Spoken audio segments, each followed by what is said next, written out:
If people did aid and abet, there will be more than just comments from their colleagues here. There'll be prosecution if they aided and abetted an insurrection. You don't say to a president, do whatever you want in the last months of your administration. You're going to get a get out of jail card free because people think we should make nice and forget that people died here on January 6th. Speaker Pelosi clearly angry this morning and pushing to punish the people responsible for storming the Capitol, including the president himself for inciting it and any Republican lawmakers who may have aided the rioters. The articles of impeachment could get delivered to the Senate as early as tomorrow, setting up the trial of Donald Trump for next week. But Mitch McConnell, he'd like to delay things for, we hear, up to 2 weeks, give Trump time to prepare, so things, as they say, still up in the air. And once it starts, we're also hearing it could be a very condensed trial, about 3 days long. It'll put McConnell into the spotlight. He's already said that Trump provoked the rioters, but the question is, would the Republican leader of the Senate actually follow through and more than condemn, but actually convict? We're hearing if he does, there could be backlash from his own party.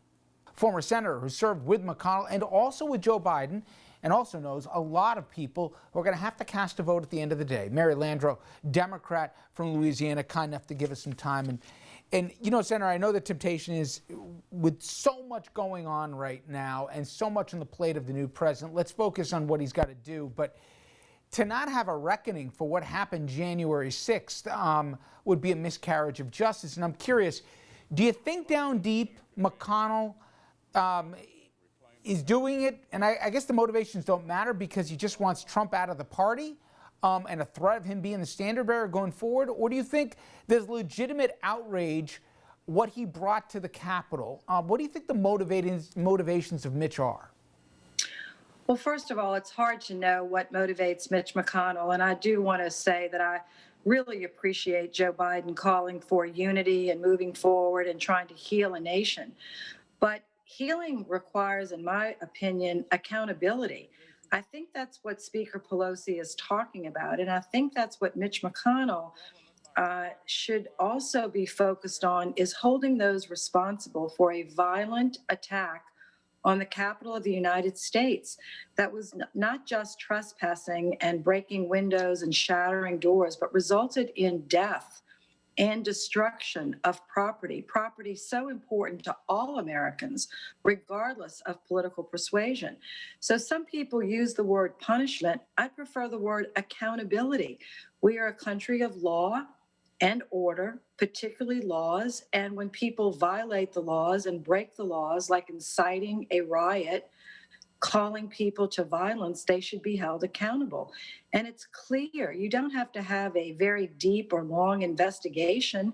You just have to turn on any station of a television or radio and listen to what Rudy Giuliani said and what Senator Ted Cruz said and what Senator Hawley said from Missouri.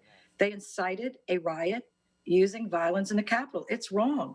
So Mitch McConnell has some tough decisions to make, how he's going to pull his party together and move in the direction of the light and truth after allowing for so many lies, over 30,000, according to some sources. And the Republicans went along the leadership with almost all of them. And Mitt Romney's correct when he says the only way out of this mess that's been created in large measure by Republicans that turned a blind eye or a deaf ear to Donald Trump's lunacy at times is to tell the truth.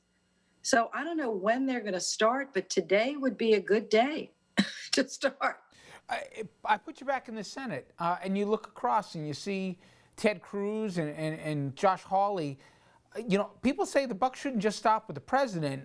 Those guys should not be in the Senate right now. And if they don't step down, the Senate itself should say, you know, they shouldn't be one of the 100. I think there should be a very serious conversation in the Senate going on right now, whether these guys should be censured for what they did or voted out of the Senate. It's up to the Senate to judge the character and, according to the Constitution, you know, up to the Senate to determine the character of the people serving.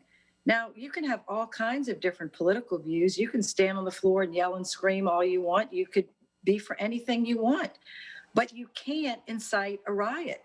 It's against the law. And they did in words that were pretty clear and horrifying.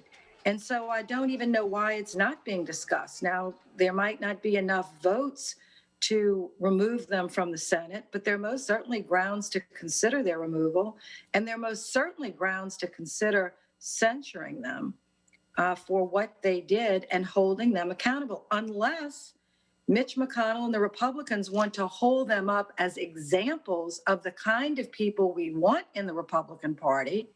Then let them go right on and do that. But I don't think that's the kind of Republican Party that Mitch McConnell wants to have.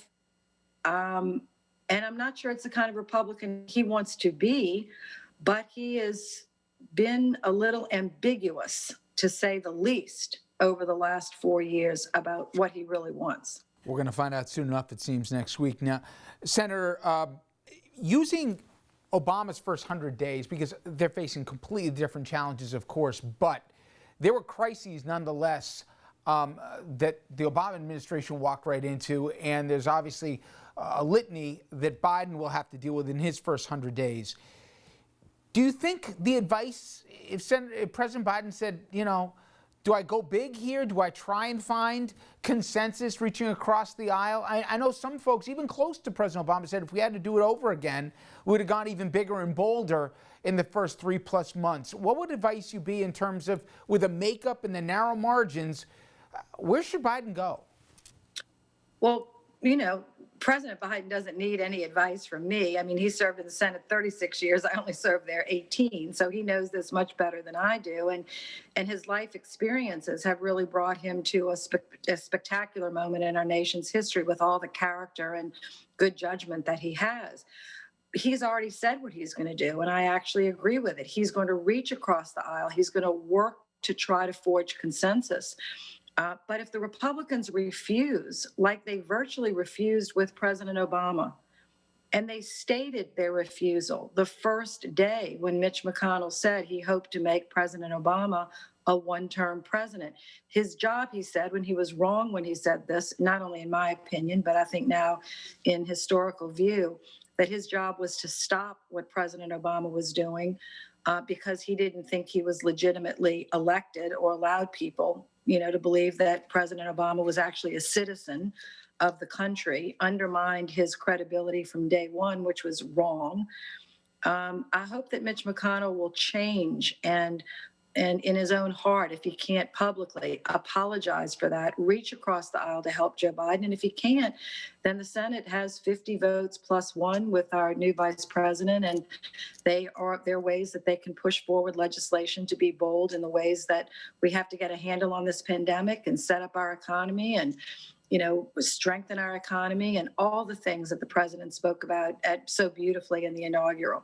So, you know, he's going to reach across. He's going to try his best. He's going to try to build bipartisan support for these many challenges before our nation. But if he can't, we have barely enough votes to push things forward that the country desperately needs. And I know he'll use that lever if he has to. Finally, Senator, before I let you go, what must it have been like for you the last 2 weeks and a day where you saw the place you went to work, where you could have been in those halls, literally the subject of a coup, and then you saw yesterday an inauguration in a city that looked like, you know, reinforced, you know, like a fort almost. It's been a surreal 2+ weeks in America. It has been surreal. And, you know, I live right on Capitol Hill, 4 blocks from the Capitol. So, I mean, I watched the perimeter go up. I watched the National Guard arrive. I saw the buses go right past the front of my house where I'm sitting now. I mean, it was surreal and it was so unfortunate. But democracy was on the brink. And it wasn't just on the brink because of Donald Trump, who has no respect for the law, who lacks character, morals, judgment, and a clear mind. He is so unfit to be president of the United States. It's just the other leaders, Republican governors, Republican senators, that knew this. They knew it in their heart. They knew he was unfit, but they were just too afraid to stand up and act. And then the Capitol got attacked and was, and people's lives were in danger, including the vice president of their own party, or our vice president, Republican of their own party, Mike Pence. If the mob would have found him, I don't know what they would have done to him, but they meant harm to him and to other leaders, on both sides. But some of the Republican leadership in this country stood by and watched it happen. Some of them egged it on, and some of them actually called for violence to upset a democratically elected president who was elected fair and square according to the rules and laws of our 50 states and the courts, the legislators, period. And to stand by and watch this happen, it really was surreal. And I still don't think those of us that have worked in that building and know it well, it's going to take us a while to recover. It was a threat and an insult to the democracy and to every soldier that's ever put their life on the line. It was an insult to what they fought for. And the Republican Party knows this. The Republican leaders know it, and they're too afraid to stand up. And they're going to have a chance to put their names down in history next week, as we understand the trial expected to begin then for the conviction or not of Donald J. Trump. Senator Landrieu, I always appreciate you making time for us. Thank you so much. Thank you so much. Take care. All right, folks, when we come back, from a former to a brand new freshman congressman. Now, she may be new, but she is not wasting any time trying to make her mark. Right out of the gate, she's calling on the Pentagon to do a full investigation into the attack on the Capitol and members of the military who may have been involved. That conversation next.